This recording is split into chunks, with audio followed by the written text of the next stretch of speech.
Whether it's a 2% chance, 10% chance, or 50% chance, the fact that head coach Mike Gundy might not be roaming the sidelines in Stillwater, America is both equal parts concerning and comforting.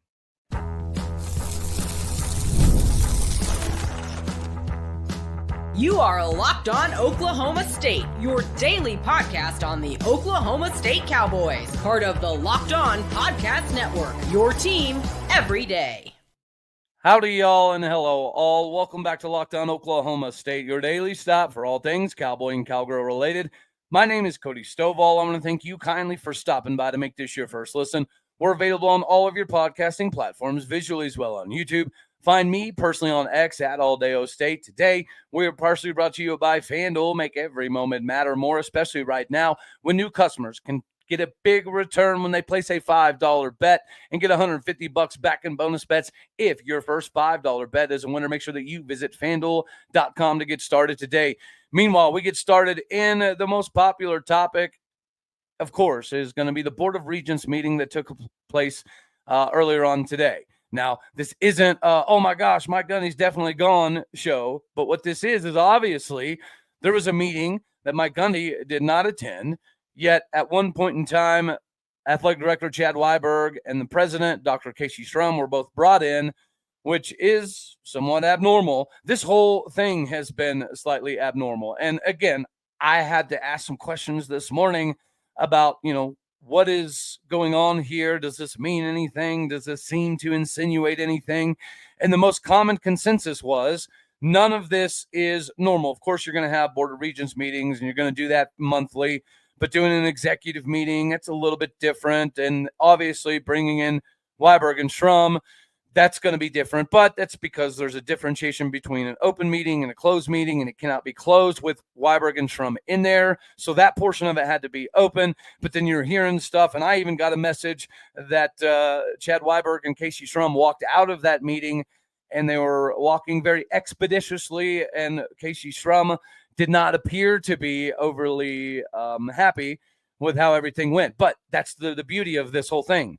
There is a possibility that Mike Gundy actually could be on the chopping block here. Now, as we discussed a little bit yesterday, to me, I think this is going to be more of a meeting on restructuring some things. Obviously, financially, they have to be able to pinpoint how they're going to pay the other coaches that we're potentially going to bring in, and what that pay scale could look like, what it should look like.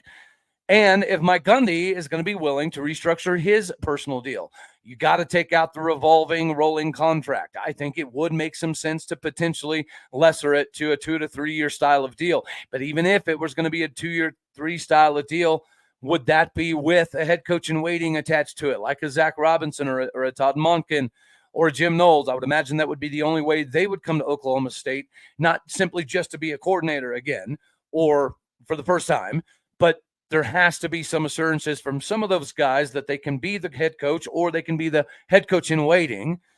And how reciprocal was Mike Gundy to all of this information, right? There seems to be at least a somewhat common consensus that if Mike Gundy's offered a restructuring of his deal, that he should say no, and he should say, screw you, pay me, and walk away. It's a possibility, right? Because Mike Gundy does have an argument. Of course, 20 years, 18 of those pretty daggone successful. My personal opinion, it's the totality of everything that's happened since 2020. But nonetheless, even somebody like myself would like to see Mike Gundy go out with a better record than this. A 3-9 exit after dedicating basically more than 20 years as a coach, head coach. Of course, he was a coordinator for a while. He was a coach here for a while. So essentially, Mike Gundy's dedicated almost 35 years of his life to Oklahoma State. Even though I am not the biggest fan of Mike Gundy, even I can understand that he is the GOAT that has done a lot of things that equal the statue and have taken us to a level that a lot of us didn't think was possible when we were growing up. Now that he's got us to that level, you've got to maintain it. You've got to make sure that Oklahoma State is continuing to tick upwards. There's nobody that can say over the last few seasons it has appeared as though we're on a continuous trajectory of moving upwards. But here's the conundrum of the situation. Could Mike Gundy have said, I'm not restructuring anything. You're going to pay me everything you're going to pay me or I'm out. That's a possibility. I lean more towards the side of Mike Gundy would be willing to restructure because Mike Gundy has dedicated 35 years of his life to Oklahoma State. So surely he is not going to want to go out off of a 3-9 season and seemingly erase some of the phenomenal stuff that he has done. I think a lot of us, no matter what side of the aisle you are on, whether you're a hardcore Gundy should stay till he's dead type of scenario, or you think you should go pretty quickly, I think all of us could agree he's given enough to give him at least another year, 2 years, possible 3 years. I could see anything beyond 3 years just doesn't make any sense. In the landscape of college football where we are, there's going to be another round of realignment. And if it's going to be the top 40 teams, okay, we're probably safe. Or we might not be. If it's the top 60 teams, then yeah, we're safe no matter what happens. But we don't know what the next cutoff is going to be. We don't really know if there's going to be more realignment, but I think most of us wouldn't be jumping off the ledge to assume that there's definitely going to be. And there's obviously been talk about guys like Greg Sankey and former NCAA president Mark Emmert that could be something that happens eventually. And if that does happen, it would kind of model something along the lines of the NFL. You'll have like two massive leagues of like 20 teams, 22 teams, whatever the case may be. So you might be top 50 and you could be safe. But if you're right on that fringe line, you don't really have a lot of room to maneuver. And Oklahoma State, if you come into the season financially speaking, right, if you take that profitability above $100 million, Oklahoma State was 100.4, essentially, 100,400,000. So Oklahoma State is only safe based off of that hypothetical cut line by $400,000. Well, if you have a 3-9 season, that's going to take a little bit of that into consideration. But if you do it again, then is Oklahoma State still in that top 40 range? Are we at 35, 37, 38 anymore? Or do we fall outside of it? If we do fall outside of it, then we have to hope that if there's a realignment that is 2 divisions, that it's the top 60 teams. But if we have another lackluster season, maybe not 3-9, but let's say we go 3-9 this year and 5-7 next year and 7-5 the year after, and then there's realignment. Is that enough to keep Oklahoma State in that category? Coming into the season, absolutely. That's part of why we were kind of playing with some house money. We had 36 upperclassmen. We had 21 or 20 returning starters. We had 89% of the roster coming back. Everything just kind of lined up for this year to be the year. It didn't go so well, and there could be multiple factors mixed in here, which we're going to talk about more in segment 3 today. But as it pertains to Mike Gundy being on the hot seat, this is very realistic. He could force their hand to an unprecedented level. I have been told by several different people that somebody has already come forth with like $13.2-ish million towards the 24 $4 million buyout that Mike Gundy could potentially have. Perhaps that is something that is being discussed right now as well. The thing we do know is there was a shakeup at the meeting today. There's nobody that can tell me that today's meeting was absolutely normal. It's just not physically possible because they just had a Board of Regents meeting the other day. That is regular. Normal. We got it. We're tracking this somewhat normal, right? We did have a 3-9 season. We do have to fire some people, so they naturally have to negotiate some things. But then to have Weiberg and Strum involved and then the meeting be extended, and then people are now coming out and saying that nothing's going to be decided today. But I'm also hearing we could have some things kind of creep out around 5 or 6 o'clock tonight. Who knows? I will say this. If more stuff creeps out this evening around 5, 6, 7-ish o'clock, we will be going live on here. And you know what? We might as well bring our crazy friends, Jason and Trent, along for the ride as well. So if there's more stuff that breaks this evening, then I will make sure that we do a live thing today. Listen, I'm here for it. All right. I'm canceled a couple appointments today because this conversation was growing more and more legs. And the more that you kind of piece it together, the more it makes sense that somebody is unhappy. We don't know what side is unhappy, though. Is it the Mike Gundy camp that's unhappy and they said, screw you, I'm going to take my ball and go home, give me my 23, 24 million? Or was it, something about the restructuring? Or maybe he countered the restructure and maybe we offered 2 years and he says, no, I'll do it for 4 years. That's the beauty of today is we don't know precisely what is going down, but there is something that is causing the conversations to be had that this isn't normal. It's not normal. And you normally don't take it this far if you're not prepared to do something different. Somebody's calling somebody's bluff. We just don't know who's the calling side and who's the bluffing side quite yet.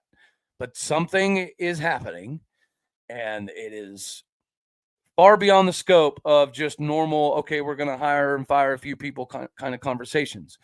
I still believe that Mike Gundy and everybody's going to come to their better senses, and he's going to be back on the sidelines for the next at least year or two. Now, beyond that, I would be surprised. I understand that there's a lot of affinity going around for Mike Gundy, and there always will be. But I personally think that a lot of us would like to see him go out on his terms, right? After a successful season, a 10-11 win season, a run at a Big 12 title, potentially getting in the playoff. But maybe that's some of the things that are being set in motion as well, right? Maybe there's a head coach in waiting kind of attachment that's going to come with this, and Mike Gundy didn't love that idea, or maybe he didn't love the person. This is going to be wild. And from an Oklahoma State fan perspective, this has not really been much of a conversation about Mike Gundy even having a 2%, 10%, 50% chance of no longer being the head man. But it appears as though those percentage chances are at least there now. It'll be a wild time. And the longer we wait, the more difficult it's going to be in the transfer portal, at least, maintaining the guys that we have on the roster from entering the portal. If we have news, then that could keep some guys, happy, at least temporarily. So hopefully we do get that here before too long. It's better to do things together and experience things together. That's why we're going to go live tonight and be better together. All right, ladies and gentlemen, we have to talk about Mint Mobile right now. Whenever you're looking for your phone plans today's age, it's not easy. You don't know which plan to go with and who's going to have the best coverage, and is it going to be 5G, 9G, 173G? We don't really know. So what you need to pay attention to is the dollar bills portion. All right? I'm not personally going to get in a fight with a bobcat in a phone booth just to save a couple dollars. That's why Mint Mobile makes the most amount of sense. There's no hoops. There's no hooliganry. When Mint Mobile said it's easy to get wireless for $15 a month with a purchase of a 3-month plan, they meant it. It is really that easy to get wireless for $15 a month, quality wireless. And the longest part of the process is just breaking up with the old booth hang, the old phone plan. For you to get started, all you have to do is go to mintmobile.com/lockedoncollege.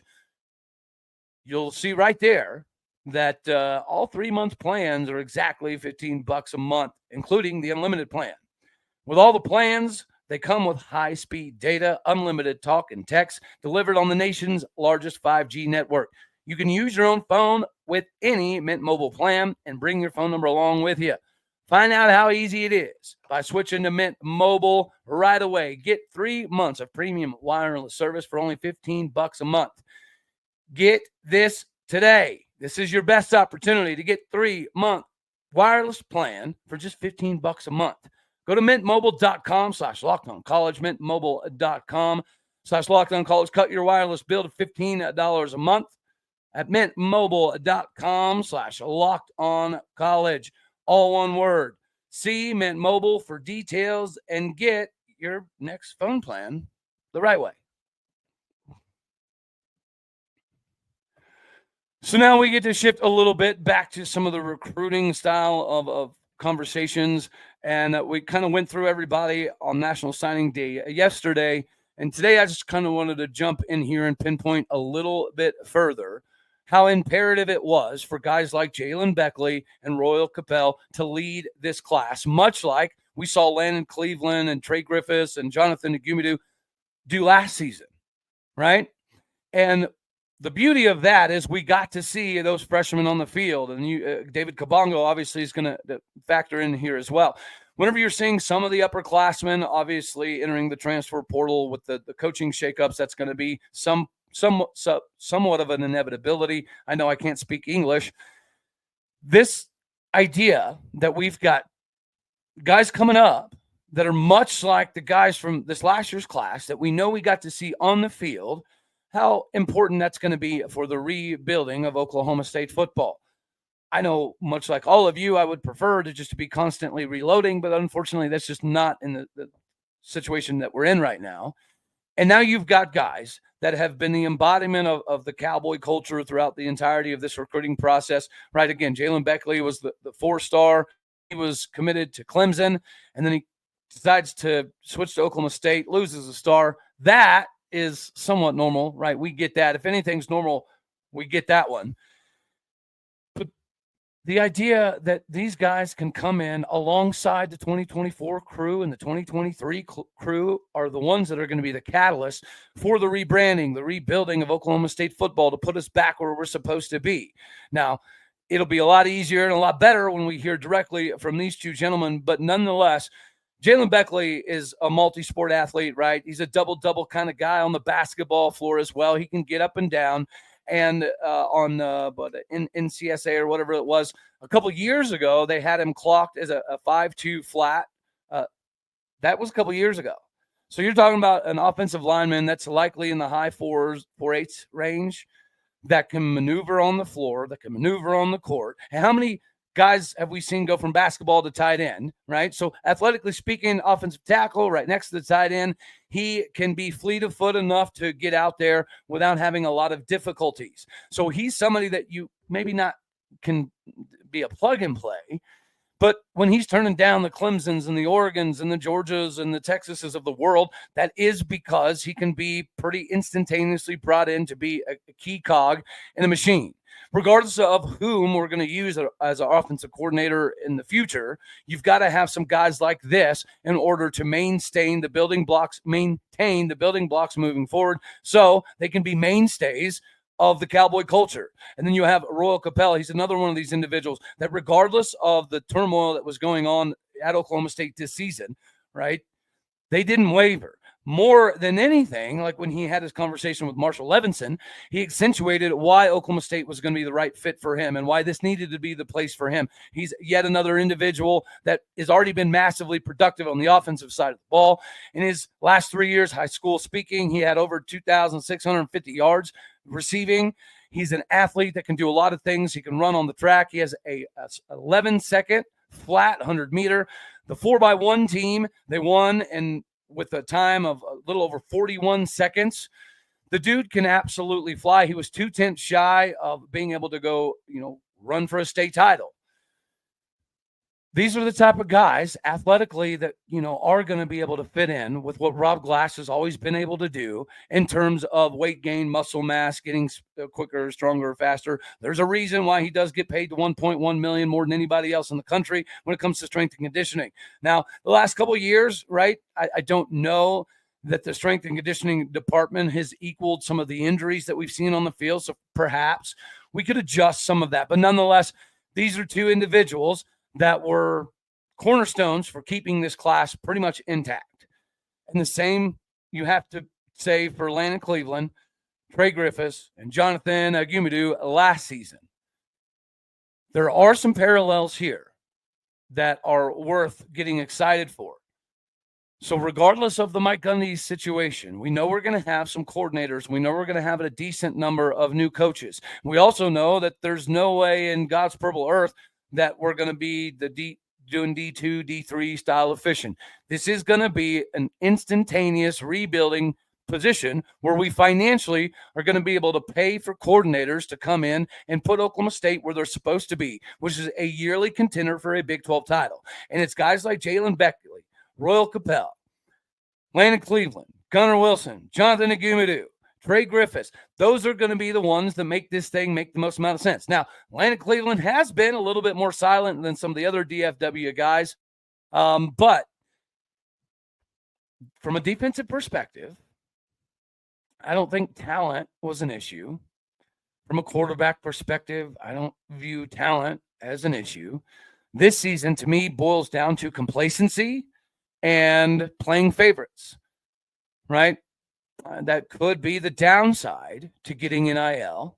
It could be the downside to having a lot of continuity on the staff, right? What can be perceived as a positive can also turn into a negative. We talked about all offseason how only Oklahoma State and Utah were returning guys that have been there, coaching staffs that have been there for an average of over a decade, right? And Oklahoma State and Utah both were two of the worst teams in the conference this year. So perhaps the idea of retaining everybody all the time, it worked at one point in time, but now with NIL and the transfer portal and how much access people have and 7-on-7 and all of this, it's just caused the game to shift and move so much, which is yet again another reason why we have to thank Jaylan Beckley and Royal Cappel for keeping this class pretty much intact. Sure, you could be somewhat dismayed about the Jet News situation, just like you could be somewhat dismayed about the John Schobel situation. But to me, that also might accentuate the fact that we're going to be fine at quarterback. If we can retain all three of the quarterbacks that we have in Rain Gill, Milo Uilake Smith, and Zane Flores, we should be fine, which is another area that we don't have to fork over a lot of money in NIL to bring in a transfer portal quarterback. Hopefully that remains the same, because it does appear as though we learned a lesson from NIL spending this previous season that we're applying right now.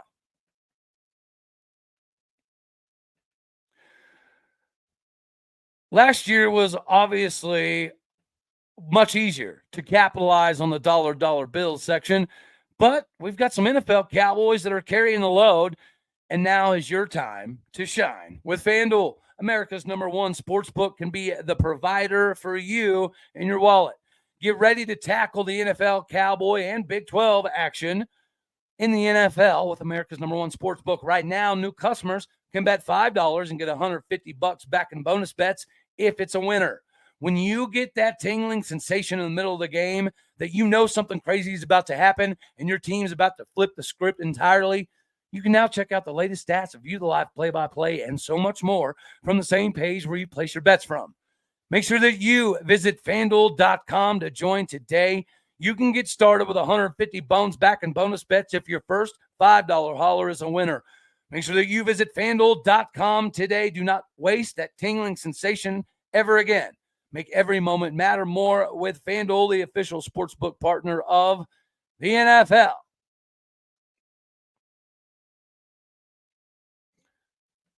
Oklahoma State went from a team that didn't really contribute much in NIL to a team that found a significant number to be able to bring a lot of the guys back. And obviously we saw the result. So that's another reason why we're going to have to rely on the staff shakeups, right? Because from an NIL perspective, you cannot go get NIL dollars with the same staff and the same issues as before. The only way you're going to be able to get those NIL dollars is if you have something new to present. If you have something shiny that's positive, that can work, that can get people pumped again, then perhaps the NIL dollars will continue to roll in. But I don't see us ever spending that amount on just simply retention ever again. Because the money that we spent on Ollie Gordon and the offensive line and Alan Bowman and Kendall Daniels, it didn't work. So now we have obviously shifted to spending a significant amount in the JUCO ranks to be able to get the #1 and #3 JUCO players in the country at their respective positions. That's very impressive. And for them to not even bat an eye about it, that means that we offered them something that was very advantageous for them to jump on very quickly. So if we're going to be doing that in the JUCO realm, obviously we're going to be going to do that in the transfer portal realm, which is, again, another layer to the Board of Regents meetings. And why Mike Gundy's seat might not be as hot is obviously some of these things are going to need to be discussed. And the reallocation of funds is certainly the biggest conversation. Is it going to be reallocation of funding in regards to his contract, other people's contract, NIL? We don't know yet. But we do know that we've clearly shifted, because Mike Gundy even said after the Colorado game that they didn't really spend NIL the right way. This year, they're going to spend it to go get people out of the portal. They're going to be much more aggressive, and we're already doing that in the JUCO side of the ranks. I expect us to do it in the portal side as well. That is a lesson learned, because not only did it put us in a negative spot, it also, in my opinion, is what helped with some of the favoritism. right? Like, there's no way that anybody can tell us that Alan Bowman was the best quarterback on this roster all season. Okay, so why was Mike Gundy continuously pushing him out there? Even when Casey Dunn evidently was ready to move on from Alan Bowman after Utah. Is it because Mike Gundy just truly believed that Alan Bowman was just that good? Well, he watches film all the time, so I don't think that's the answer. Could it perhaps be because we're giving him $270,000? Not we, the university, but somebody. Somebody gave Alan Bowman $250,000, $270,000. And so he played. Kendall Daniels got a significant amount of money, probably somewhere pretty close to Alan Bowman. And guess what? He played. He could walk, he could jog, he could quit. It didn't matter. He continued to play. We had some offensive linemen that would show up late to stuff and not perform well and get beat in the grading system all week during practice, yet they continued to start. The complacency and the rewarding of abject failure this season was the biggest obstacle. It was the biggest issue. And so you do have to ask yourself, how much of the NIL dollars played a part in that? I mean, the donors do get access to Mike Gundy and information, right? The big ones do. And there's obviously going to be conversations like, hey, I gave this amount of money. I want to see my guy play. Now, we don't know that happened. It could be completely coincidental that the Alan Bowmans and the Kendall Daniels of the world, they just kept happening to get starts every single week that they did not earn because of what? It's either complacency on the coaching staff or it's just mismanagement of people's opportunities. Just because you get $200,000 doesn't mean you should automatically get half the season starting, which is yet another reason why I think this is going to be a lesson learned. There will be times and years where you're going to have to give some NIL to keep a couple guys, but keeping all of the offensive linemen and all of the receivers and all of that, it didn't work. It doesn't need to be that way. You're going to have to pinpoint some guys that you know are absolutely crucial. Like if you have a first-round left tackle, you got to pay the man. If you've got a first-round running back like Ollie Gordon, you got to pay the man. We did. It didn't work out. So maybe we just need to kind of restructure it a little bit different. Instead of giving Ollie $800K and everybody else 25, 55, 65, $200K, maybe give Ollie 1.1 mil and tell the offensive lineman, sorry about you, figure it out. Or don't come back, do come back, graduate, don't graduate. No. But I think if there's going to be an interesting case study outside of this season, it's in its entirety, outside of what happened with Mike Gundy this season, the next case study needs to be were the guys failing on the field week after week after week after week getting rewarded because of NIL? It's either that or the coaches were just way in over their heads, like several coaches, not just the coordinators. For that to be accurate, we would have had a large portion of the staff on both sides of the ball that literally just couldn't get out of their own way. And I don't know if I buy that. I don't know if I buy that our coaches are all that inept, that they're going to keep rewarding bad behavior and piss poor playing. But we did it. We did it this year a lot. So that's why cleaning house makes sense. And that is the only reasoning why, to me, getting rid of Mike Gundy would make any sense, is because he has to be the man in charge. So he either did not know about this stuff, which is similar to what happened in 2022, or he's known the whole time, and he's allowed it to continue. If the latter is the case, then that is the argument for why Mike Gundy should no longer be the head coach at Oklahoma State. Other than that, I think he should get another opportunity to rewrite the wrongs of this season. But it better not be a long deal. It better not be a revolving deal. It better not come with built-in hooliganry that benefits anybody other than Oklahoma State football, period. All righty, y'all. That's all we're going to have with this one right here. As always, you know I love you. God bless. Go Pokes. We likely might be going live tonight. We'll stay tuned. All righty, y'all. As always, like it if you like the daggone thing. Dislike if you don't. That's okay, too. More importantly, share it, comment, and subscribe. My podcast people out there. You're the bricks, the bread, the butter, the fountain, the fondue, funny stuff, funky stuff. You're all of it. Do what you do. Hit the stars. Leave a review. I appreciate you all. Alrighty, y'all. Later, taters.